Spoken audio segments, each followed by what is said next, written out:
And first of all, happy Diwali. And I'm so sorry, like it's a festival season and all you guys are here because it's a short notice. I understand, but any which ways, thanks a lot for being here. Not speaking much about money trade coin, I'll just like to tell you guys that this is a cryptocurrency, a very different and a unique one, different from Bitcoin at least. This cryptocurrency adheres the AML and KYC norms, and the main unique USP of this currency is this is a registered entity. We'll discuss in detail about the module and the functionality of this company. Thank you. Thank you, Mr. Lakhanpal. Your Excellency, if I may please request you to address. That we keep talking about everywhere. In India, cryptocurrency is still a gray area, but we are working very, very hard to legalize it. We've taken a lot of attempts to contact the government's official representatives to make sure. Please ask you to address the audience. Thank you. Thank you so much, Lara. Thank you. Firstly, very good afternoon and a very happy Diwali to each and every one of you. I'm sorry I'm fumbling. This is my first public presence in front of so much media and especially in the company of His Excellency. Now, getting back to work, so what we are trying to do here is there is a lot of ambiguity and negativity, especially in terms of how cryptocurrencies are addressed and dealt with in the economy today. I just want to touch base upon a few things. First of all, we are only looking at the currency aspect of this technology. There is more to it. The currency aspect of it is not even 1% of the entire technology and what it brings on table in terms of practical applications. Ledger keeping is just a small part of it. We also have smart contracts. We can have or a money transfer model worldwide. Our third hard fork is going to primarily concentrate on the RITS system, which is going to work primarily from Singapore and Malaysia. It's going to be partly based upon real estate and few other. Thank you, Mr. Bangera. Yes, Mr. Kazi. Now, ladies and gentlemen and members of the press, we'd like to throw the room open for any question and answers that you might have for our eminent dignitaries who are on the dais, please. Hi, this is Saket from Bloomberg here. It has allowed you to carry out financial transactions in the country.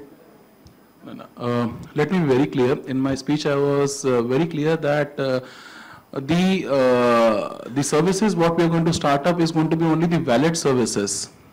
And till now, there is no regulator appointed or there is no information from the government side given about the cryptocurrencies. But yes, if you talk about the valid services, there are many valid services running in India, and we are one of those who are going to start soon. Yeah, but in your wallet, it won't be the Indian currency that's there, right? It's going to be a cryptocurrency that you yourself are operating. So let me be very clear. I've told this thing that in my wallet service in India, we'll be catering only with the Indian people, and the banking transaction would happen in INR. Like if it's a banking transaction, it is going to be in INR. Well, ZapPay is an app which is basically used for Bitcoin transactions, Bitcoin holding and Bitcoin selling. The same model we have adhered with. We have taken up the, we have given in the memorandum of articles, the activity what we are going to run through. And apart from that, I have told very clearly that we have given a letter to the governor. Like once the amendment of rules happens, we will be adhering to that. But yes, if you talk about the currency, Bitcoin is also a cryptocurrency, and there are valid services already allowed in India since years.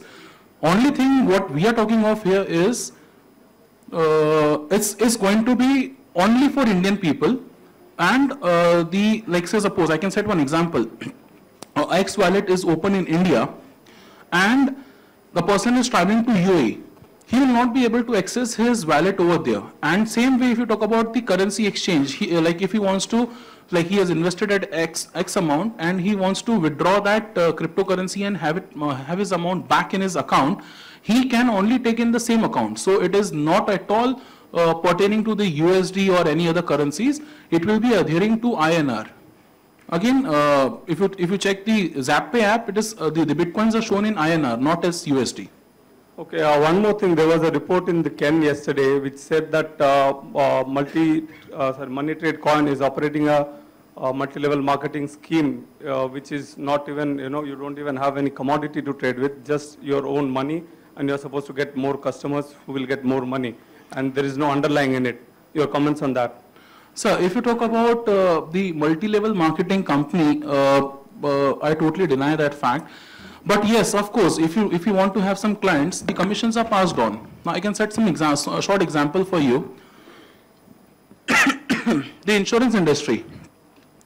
In insurance industry, you have the RM, then you have the ZM, then after that you have BM, then after that you have sales manager, then you have your SMEs, executives, and then you have these advisors. So these are the hierarchies what insurance company adhere with. If you talk about the MLM itself means binary. We don't have any binary kind of product available in our product. And yes, if you talk about the coins, Money Trade Coin was very clear from day one that any person who is actually investing through bitcoins in the system is going to do it at his own risk. The market is totally volatile and it comes from a thin air, and secondly, it is totally depending on the buyers and the sellers wall.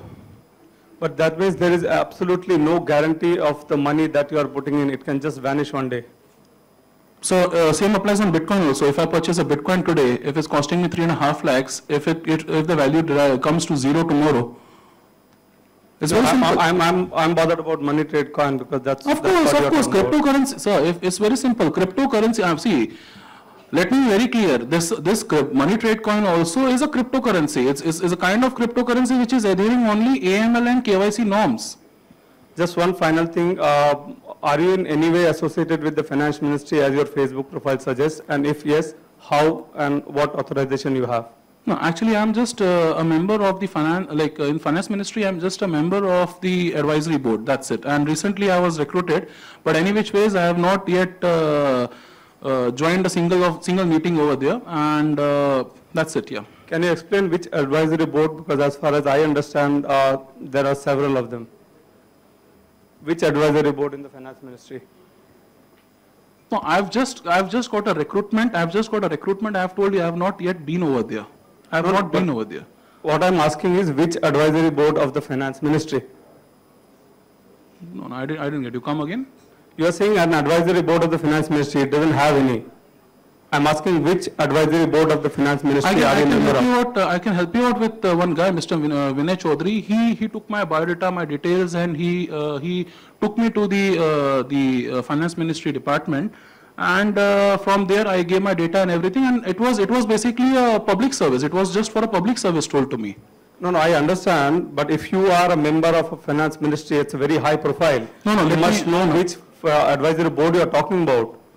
I didn't got time after that to go over there and check out. But won't you know which advisory board? I haven't checked. It's as simple. I have been told to come over there and take the letterheads also. I have not been over there to take the letterheads also. Thank you.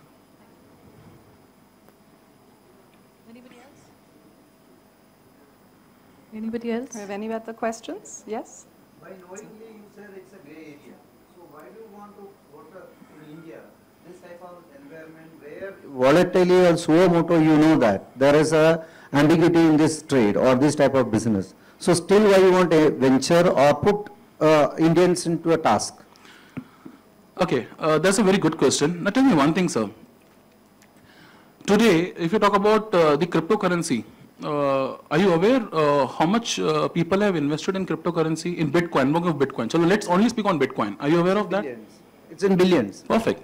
So I'm not putting actually people on task. I'm actually trying to get a system or a service with actually who's going to cater with the AML and the KYC norms. Yeah, that's only for a identification purpose. Beyond that, the entire the motto of the activity is like a type of a gambling, you can say.